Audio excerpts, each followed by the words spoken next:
Welcome back. And interestingly enough, he calls this 18b.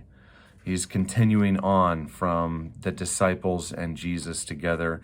And it's interesting, he was relating to this passage, one in Mark and one in Matthew. And the one in Matthew, it talks about James's and John's mother coming to Jesus, and she says, hey, do me a favor.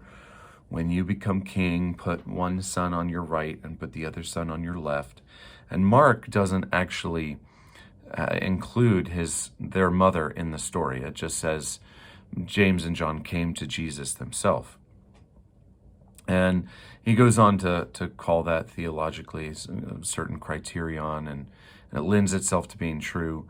But what he really is getting at eventually is that most people do not realize that the disciples of Jesus are quite young. Contrary to all our modern films and artwork, as the disciples being middle-aged, it often show them all in beards, and it's much more likely that they were somewhere between the ages of 15 and 25. Now, I have a 16-year-old, but again, sometimes I don't even think of Jesus being the age that he's at. I'm 42 now, and Jesus was 30. And I remember very specifically turning 30 and thinking, wow, this is how old Jesus was when he started. And so it lends itself to realize, no, his disciples were really young. And some of the points that lends itself to this would be that Simon Peter is the one that we know he was married. He had a mother-in-law who was sick, and it references that. But the typical age for a man to marry in this time was about 18 years old, maybe a few years older than that. So you have to wonder if many of the disciples just weren't married because they were young.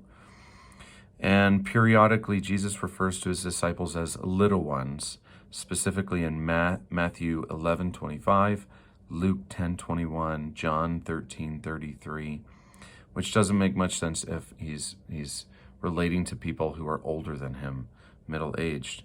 And at one point, Jesus instructs, I hadn't thought of this before, but Jesus instructs Simon Peter to pay the temple tax for the two of us. And so your natural thought is, why didn't he pay the tax for the other disciples? Well, interestingly enough, in Jewish law back then, you only paid the tax if you were over the age of 20.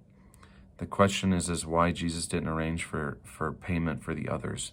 And of course, Matthew, the tax collector, might have taken care of that for some or not. But still lends itself to the thought that these are young men.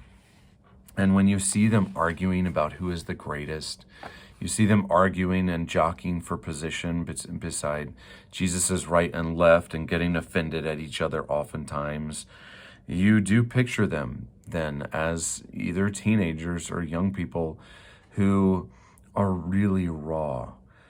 And that to me lends itself to very much a credible reasoning why Jesus would choose them, because they're not unlearning a system at this point. They're very raw, they're very untrained. And even after Jesus' resurrection, it says in Scripture in Acts, the people saw them as untrained.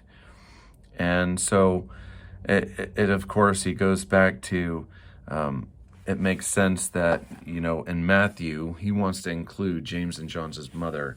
And in Mark, James and John don't want their mother to be, that could be an embarrassing thing to know that your mother is asking on your behalf.